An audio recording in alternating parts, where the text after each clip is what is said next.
back to another episode of the BSOC Bulletin podcast by the UNSW Business Society. I'm Shreya and I'm here with Britney. This week we're going to be talking with the BSOC co-presidents for 2021, Abie and Bryan Harijanto. Abie is currently a full-time assistant auditor at BDO and Bryan is currently working full-time in assurance at PwC. Hi guys, what have you been up to recently? Hey Britney and Shreya, good to be here and good to talk to you guys. Yeah, awesome to be able to be part of this podcast and really chat to you guys. Thanks for that lovely little quick intro. Look, honestly, what I've been up to recently, just finished off work about an hour or two ago, so just hopped on here. Abie, how about you? Yeah, hey guys, thanks for having us on the podcast, and first of all, big congratulations to you guys for the launch of this. I know a lot of work was put into it and we're super excited to see it all happen. So yeah, congrats. I guess from me, very similar, just finished up work, had a quick dinner, and here chatting to you guys. Great, awesome. You kind of gave a perfect little intro of you guys. Thanks so much. Just adding on to that, are you able to give more of an in-depth intro into your uni degrees and your uni and outside of uni careers from the start of uni to now? Yeah, absolutely. I'll go first. So at university, I'm studying a Bachelor of Commerce at UNSW. I'm majoring in accounting and finance, and I'm in my third year currently. So yeah, almost there. A little bit delayed because I did do a lesser load in my first 2 years since I was working full time. So I did 6 subjects in first and second year, and then taking it a bit slow, but I'll be graduating next year. So in my penultimate now. I guess in terms of just the timeline, like I mentioned before, I was a cadet for over 2 years at BDO. Straight out of high school, had no idea, what a debit or a credit was, so kind of thrown in the deep end, but had a lot of fun there. And then in my third year, so now did the little intern at Healthshare, New South Wales. I guess outside of work and uni, BSOC has been the main extracurricular that I've been kind of a part of since first year. So social subcommittee in first year, had a lot of fun, hosted heaps of big events, and then moved into a sponsorship director role in my second year. So I crossed into the external portfolio, liaising with a lot of different firm representatives and kind of setting up events and setting up programs with the external portfolio.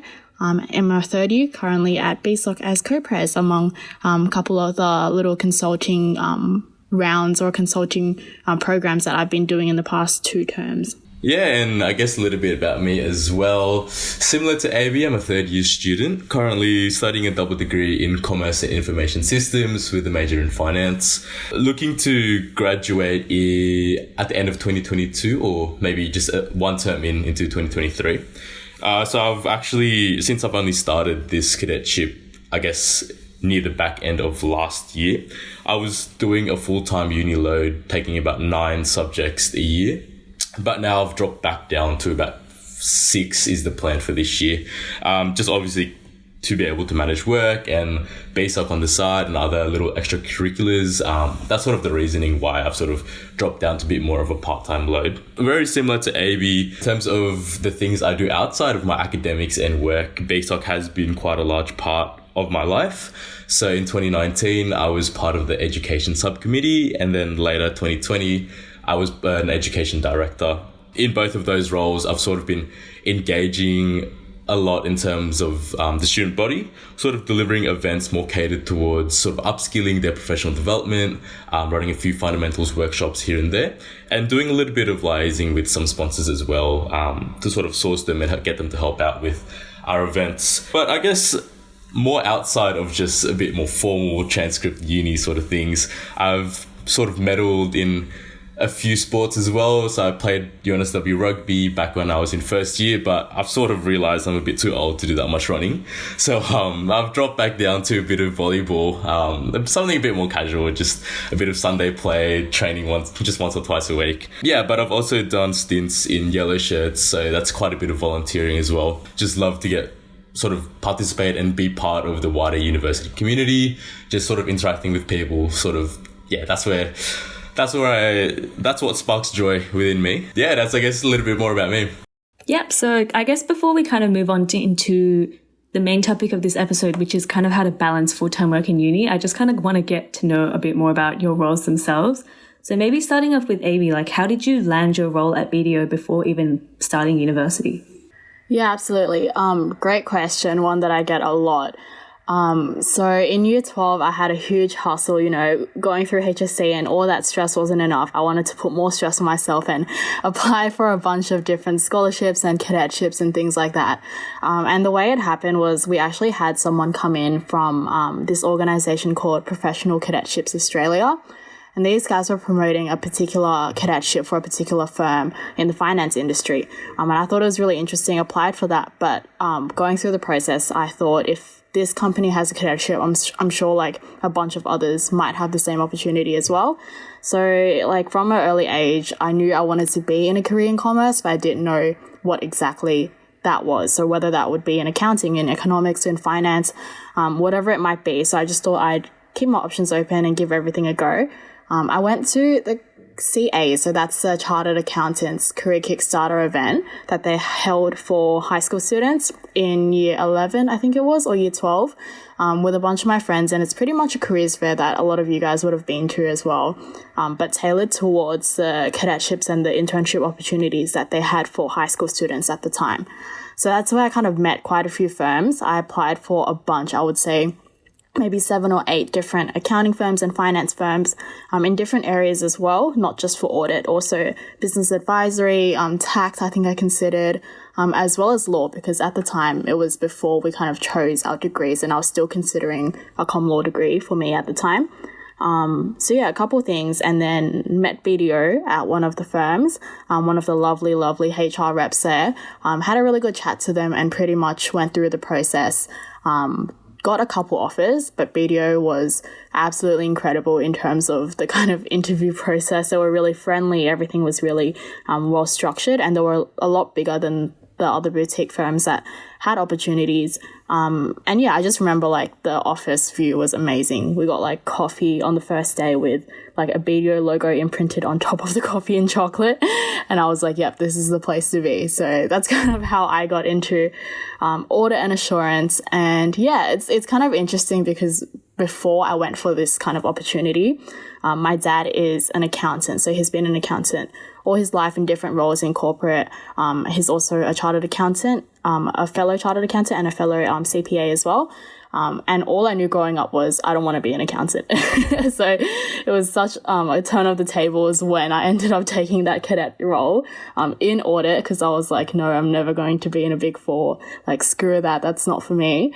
But it was very, very different from what I expected. I think just because the nature of audit is very different to what you expect a traditional accountant to be doing. You're not just, number crunching all day at the same desk. You're really out seeing different clients and seeing different parts of the Australian industry and the global industry as well. So it was really interesting, and absolutely loved it as a young professional coming out with, an open mind and a lot to learn.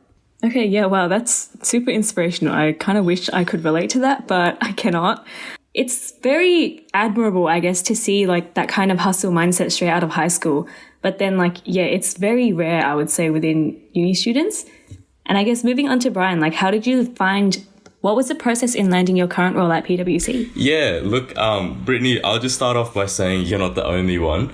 I think out of all the people that I know at uni, Abie is definitely one of the higher achieving ones, one of the more driven ones straight out of high school. So I'll tell you a bit about how I got my role, but I think it'll be a bit easier to sort of relate. So unlike Abie, straight out of high school, I wasn't really super under the pump in terms of wanting to dive into the workforce straight away. When I first started, I was only just a sports coach for the first 2 years. I didn't really have tons of sort of work experience. Before PwC, I was just doing a short, about 5-6 month stint at the tax office for ATO.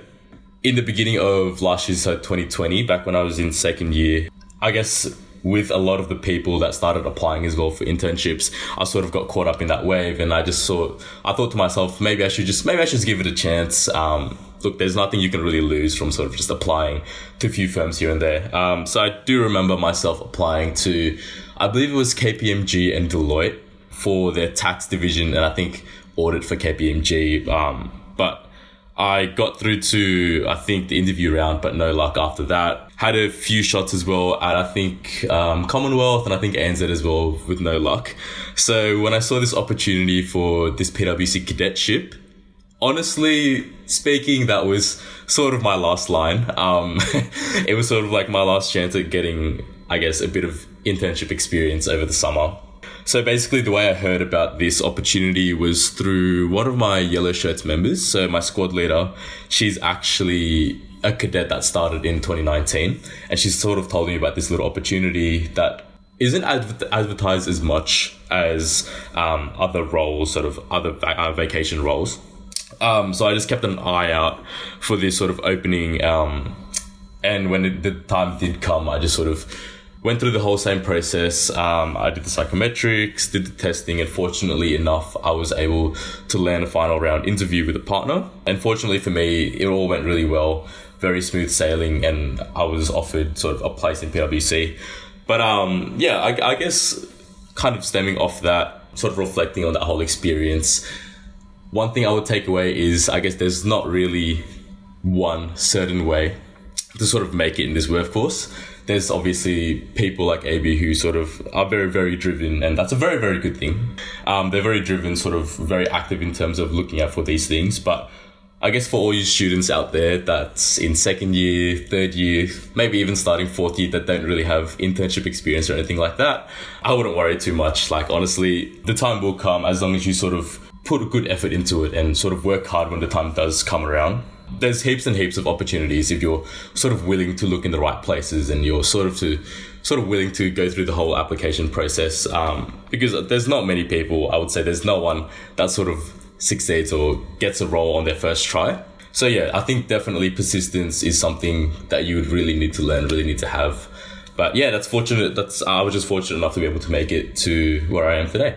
Yeah, thanks, Brian. That's super reassuring, actually. And I can definitely relate to the whole getting caught in the wave of just endless applications and psychometric testing. I feel like, especially in second and third year, it seems like everybody in your uni circle all they do is just do psychometric testing and apply to different internships. But it's great to, I guess, get some reassurance that it's not the only way to make it with a commerce or business degree. Just stemming off from that, how important do both of you think it is to work alongside uni? Yeah, that's an interesting one. I think there's a couple things to kind of consider here, and like kind of off the back of both Brian and my recaps on our own experience. One thing that is really, really prominent to us, having been through, the early years of university, is and it's something that you guys probably have heard the BSOC execs always say. It's apply when you feel ready, not apply when everyone else around you is applying. And that's a huge thing for us. I think when the pressure's on, a lot of uni students, everyone's got a vaccy or they're going for a vaccy. Everyone's asking, have you applied for this? Have you applied for that? The pressure's on, but the thing is, if you're not ready, it's going to show, not only, for yourself, but also in the interview, in the application. Don't waste your own time. Don't waste the recruiter's time. I think it's really important for you to first do some soul searching to kind of find things that either you're passionate in, you're interested in, or at least in roles that you have good intentions for. So you know what your intentions are, and you know that they're in the right place. And then this authenticity really comes through really evidently through application, through the process, kind of thing. So I think it is important, but it's always important to keep in the back of my mind the reason why you're going for it. You don't really sort of realize how enjoyable uni really is until you start working, because once you start putting in those sort of 4 days a week of work or 4.5 days a week of work, you really do miss just having free time, being able to pop into uni, see your friends, just study during the day is something that I've definitely missed out on, because you don't really realize the load that working actually, the toll it sort of takes up in your life, because it is a very important and a very big part of your life. But by no means does that mean you should be rushing to get there. I know there's a lot of pressure for students nowadays to stay competitive within the graduate market, because obviously as you sort of look around LinkedIn here and there at your mates, your friends of friends, you sort of see everyone else has all these qualifications, all these experiences, and then you sort of look at your own resume and you might think to yourself it's a little bit empty. But honestly, it's really not.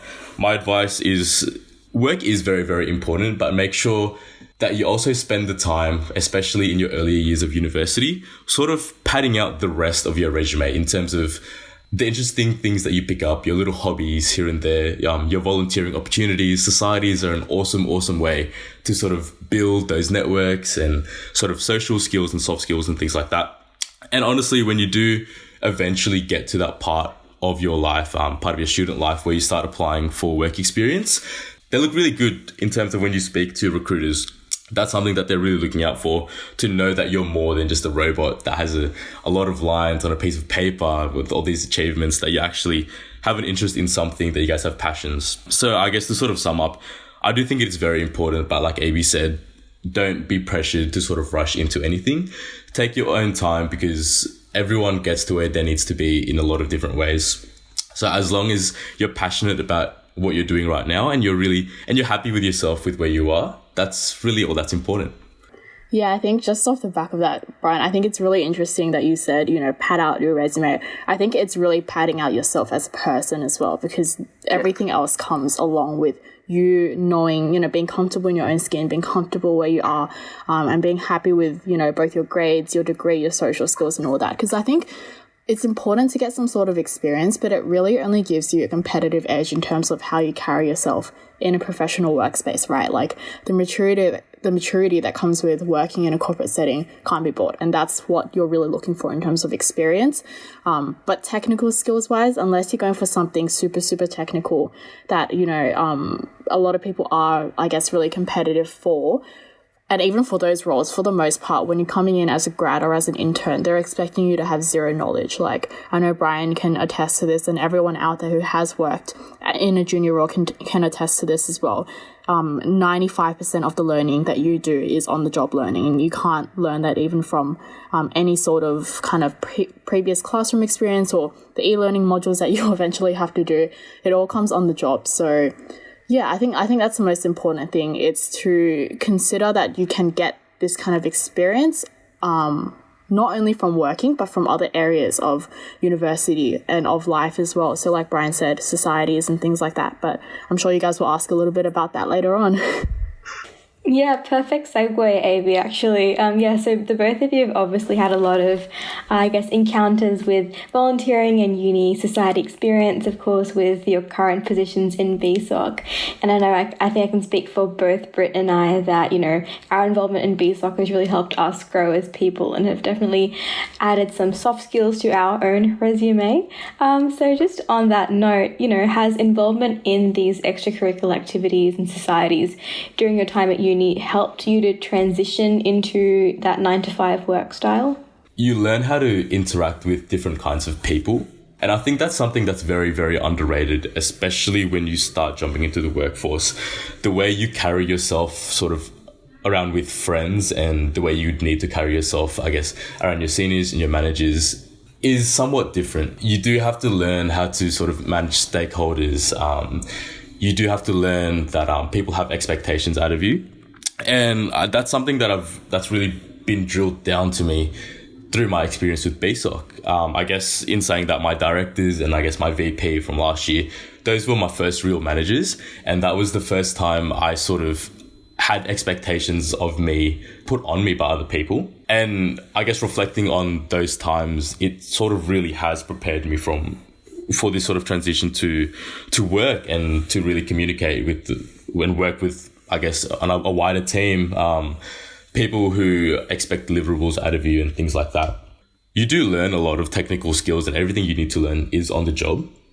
So I guess for a lot of students out there that's sort of spending a lot of time sort of volunteering and working around uni, just doing little bits and pieces here and there, doing a bit of coaching, whatever it might be. Don't worry too much sort of about not being technically proficient sort of as you enter the business landscape, because those soft skills and communication skills is something that people really look for. And it's something that honestly, as I've started to work and sort of interact with, I guess, new graduates as well, it's something that not everyone possesses. So definitely it's a very, very underrated skill to have, especially as a student. So I think it's really cool that you get exposure to stakeholders so early on, particularly if you are, in a position where you're working with different sponsor representatives. As an 18-year-old, 19-year-old, where else are you going to get that much exposure to that many, important people, whether this be sponsor reps or it be, the business school.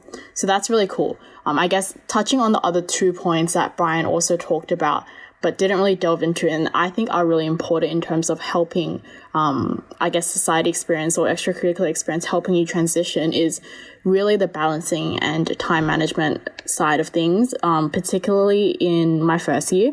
As a cadet, coming out of high school, uni is new, work is new, and uni life is also really new to me. So being able to kind of work with so many different expectations and juggling so many things, being pulled in 101 different directions, is daunting, yes, but you learn a lot from really being in that situation. And I think that's kind of like how I expected it to be. Even during high school, I was someone who wanted to always be busy. I didn't like to sit at home much. And the way I did that in high school was, work a lot of part-time jobs and do a lot of, play a lot of sports and hang out with people, aside from studying as well. So it's really being able to manage your time well that really translates into the workplace. And the last part of it is, like Bryan said, how he found his role through yellow shirts, through, the right people referring him to the right places and pointing him in the right direction. It's really surrounding yourself with interesting and driven and talented and essentially the right support system to help you get through uni, because you really, really struggle to do uni, both, the studying element of it and also just to get through all the mental, the mental baggage that comes with being a university student without the right people. Yep, so I guess on a similar vein to the whole time management aspect, both of you are currently in full-time work while balancing uni at the same time. Are there any things you do in particular to help manage both of them and try to perform your best in both roles? It's definitely, like working full-time and uni, or even working part-time and uni. It's definitely doable. As you can see, Bryan and I are doing it. A lot of students out there are doing it as well. It's doable, but it's not an easy feat. It's not something you can take on and just be like, yeah, I'll just cruise through. We'll see how we go. It's a lot of active effort to make sure it works. And Bryan, I think you can agree there. Yeah, definitely. Look, honestly, I think Abie would agree with me. The thing that's helped me most sort of get through this is sleep. I don't know if it's just me, Abie, but I didn't realize how much I appreciated sleeping at before midnight until I started work. I haven't really had to wake up at 7 o'clock every single morning, 4 days a week since high school. And it's something you don't pick up right away. Honestly, I would think that it's a skill at this point because, once you start sort of pushing back the time that you sleep, it really affects you for the next working day. And sort of, I guess it's a bit of a chain reaction effect because if you sort of wake up late, then you sort of feel a bit groggy at work, and then you sort of put a bit more hours in, which means you have a little less hours to study during the night, which means you keep sleeping later and later. Having self-control and willpower has really gotten me through my days, and it's served me well. And what I mean when I say that is kind of being able to manage your time and prioritize your time. And this is a buzzword because you hear it a lot, work-life balance, how are you making sure time management is on point. But it comes down to knowing how to say no, in my opinion. So you say balancing your time and you say time management, but it comes down to on a Friday night, if someone's asking you to come out, are you going to say no because you have an assignment due the next day, or you have a lot of work that you have to do that a client's waiting on you for on the Monday, or are you going to say yes and just deal with the consequences later? So I think it's having, the willpower and the ability to be a little bit more, mature and have that bigger picture always at the back of your mind, knowing that there are people relying on you. You're not, working for yourself. You're not enjoying yourself just for you anymore, but being able to balance that well. So also, if it's on the flip side, knowing when to say no to managers when they're telling you to take on extra tasks. If you know that you've got extra commitments that week for uni, or if you know you've got, parties or something coming up on the weekend and you won't have that time, it's just being able to manage expectations. And I guess a little bit further than that, another thing that I think is really important for students who want to kind of work and study simultaneously is emotional maturity. And I think this is a huge one because like working so much and just being out and about so much takes a huge toll on yourself, but it also takes a toll on your relationships with family and with friends. So like the worst thing you could do is have all these achievements, you know, be really, well-spoken and well, I guess, like, what's the word? Like kind of like you've gotten so far on paper, but your relationships at home and your relationships with your friend are diminishing to the point where you barely see them. Like you come home to sleep, and then you wake up in the morning and you're gone before they're awake again. That kind of thing is the worst thing that could happen for someone who's working and studying at the same time. So having that emotional maturity to really take time out for yourself and take time out for the people who are important to you, and to read the room as well, because a lot of the time, particularly, I don't know, for you guys, I'm sure you've experienced as well, but your parents or your siblings or your friends won't say things that they want to say, because they know you're old enough to have your best judgment. So it's up to you to kind of pay that back to them and make sure you do have your best judgment, even if they're not telling you to come home for dinner, at least once a week. Making sure you're present and you're there and doing that is really, really important, I reckon. Yeah, that was beautiful, Abie. Really, really lovely. I definitely agree. Mental health is so important, and not just your own, but, making sure you're giving your time to the people that matter to you most. So that was a really lovely note. And Bryan, I definitely have to read more about that sleep study. I could definitely use a couple naps here and there. I kind of wanted to get your opinion on whether pursuing full-time work has kind of changed your perspective of uni or not. Oh, absolutely. In one word. Yes. And the reason for that is, for me, I don't know, it might be a little bit different if you start work a little bit later on, but for me, since I started full-time work as soon as uni started as well, and that was all I ever knew, my half day off for uni was honestly like the time of my life. It was my time off. It was my relaxing time. I didn't watch any lectures. I just went to uni and was present and was there and saw people. So I think even though it was a lot more prominent for me early on, Bryan mentioned it before, like nowadays when he has that, day off to study or day off to be at uni around all our friends and everything, it's definitely more, it's sweeter. It's sweeter now that we know what the alternative is, which is working full time, and being in the office all the time. So I think it's really interesting in that from a social perspective, having that kind of safe haven that we don't need to worry about clients and don't need to worry about being professional. So it's definitely like kind of a relaxation time, but it's also work has changed my perspective in terms of uni work that's related to my profession. So for me, that was all the accounting subjects became a lot easier because I already work with all the kind of content and the real life application of these things in real life. And then, learning it in uni, like for example, later on in the year, I've got the audit course coming up in my accounting major, and I know that's going to be an absolute breeze because they take like 2 or 3 weeks to really look at a particular type of test that you do in audit. But in practice, and I'm sure Bryan can attest to this now, having been 6-7 months in, you can do that test in about 20-30 minutes. So it's that kind of advantage that comes with it that makes uni a little bit more enjoyable as well. Has work sort of shifted my perspective of uni? I guess yes, in that I don't really see a need to sort of rush out of uni straight away. When I first sort of started uni, it was more of a 4-year degree. And I guess before I met any of my friends or anything like that, I always wanted to graduate a little bit early, sort of jump into the workforce a little bit earlier. But having sort of had just that little bit of work experience really recently, it sort of just kind of opened my eyes a bit and just sort of it's just allowed me to sort of slow down and think, I guess there's not really a rush to sort of get out and sort of leave university, because sort of you do really enjoy the time that the friends that you make at university, all those little activities, even like going up to Quad, grabbing a free sausage isn't something that you can just do when you're at work. So yeah, in terms of my perspective, that's what's really changed most. That need to sort of rush out of uni and stop studying is something that isn't really a part of me anymore. Things like exchange, taking a gap year and things like that, those were things that weren't really attractive to me. But I guess now that I'm in 3rd year and sort of nearing the end of my degree, it's something that I'm really, really looking forward to having, or something that I'm really seeking out. Yeah, just because knowing that you have that free time to yourself is something that personally I really cherish and treasure.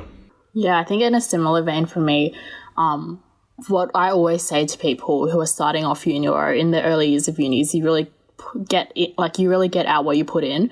And I think that rings true for a lot of students who are studying and working at the same time, because we know what there is to lose. So you see a lot of students who look like they're really, ambitious because they're putting their hands up for a lot of things, or they're saying yes to a lot of things, but it's because they know they need to make the most of their time at university before they leave, because it's such a short amount of time. We think it's a long time, but in a flash, Bryan and I, we're nearing the end of our degrees and it feels like we started just yesterday. So it's absolutely crazy how time flies.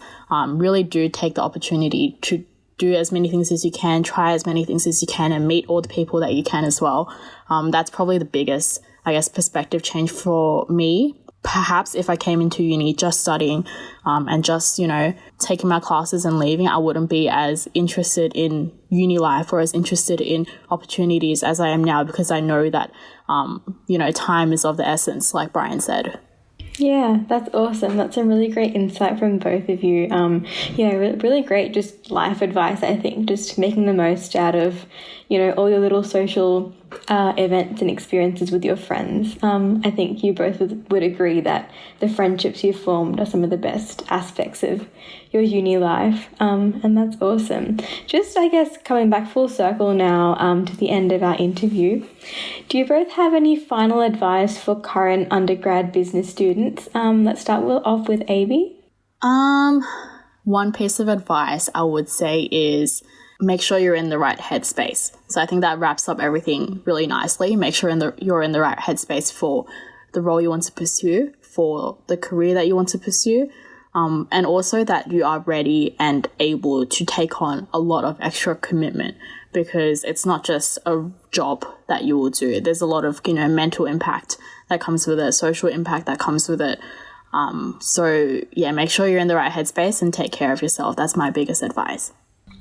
And I guess biggest advice coming from my end would be surround yourself with the right people. So in saying that, as you sort of start delving into work and trying to strike a work-life balance, kind of surround yourself with friends and peers who sort of are looking for the same things as you and who have the same drive as you, because it'll really add up. Obviously, as you start spending about 4.5 days at work, you sort of see your friends just a little less. And it really just helps to have people around you who sort of understand what you're going through, people who sort of are there to sort of support you, people you can sort of talk through things about, as you sort of inevitably encounter like certain obstacles and things like that as you go through uni and work. Yeah, in saying that, for those sort of students who are looking to sort of like get a head start on their career and things like that, honestly, just saying societies are honestly one of the greatest ways, sort of surrounding yourself with people like that. Because I guess without BSOC, I never would have met Abie. I have no idea. The only chance I could probably meet Abie is like at a pub or something on a weird night out. But yeah, look, obviously having been part of BSOC, like I now know Abie, I have this person who's obviously really driven, and the rest of the exec and board as well. They're very, very driven people. And it makes life just that little bit easier when you know the people around you are sort of going through the same things and have similar goals as you. And honestly, absolutely agree with everything Bryan said. And probably the last piece of advice for those who are actively looking for work and actively going through the process of interview and the rounds and everything is to really be yourself. Don't try to be someone you're not. Don't lie on your resume to try to gain things that you don't have, because they'll get picked out. If you're being yourself, like we said, if you have the right support system and your mind is in the right place, these things will all show through in your application and in the interview room. The HR reps and the business reps, like the reps of the firm who are on the other side of the table, are human, and they just want someone to work with them who they are, get along with, and they can have a chat with and have a beer with on a Friday night and talk about everything that's happened through the week. So just be someone who is authentic and likable, and high performing as well. That's my best advice. Yep, thank you so much for both of you. I think all that advice is super valuable for students who currently aren't working, because it's just kind of nice to hear that and understand that we really should be valuing our time in uni before it becomes more of a rarity. And yeah, that's all. Unfortunately, that's all we had time for today. I just wanted to say thank you so much for both of you for your time today and for all your valuable insights. Not a problem. Thank you for having us, and we hope to meet everyone who is listening at a BSOC event soon. And we've got a lot of them coming up, so make sure if you see us, come and say hi. Yeah, it was a pleasure. Thanks, guys. Thank you for the team as well for organizing this podcast. Cheers. Thank you.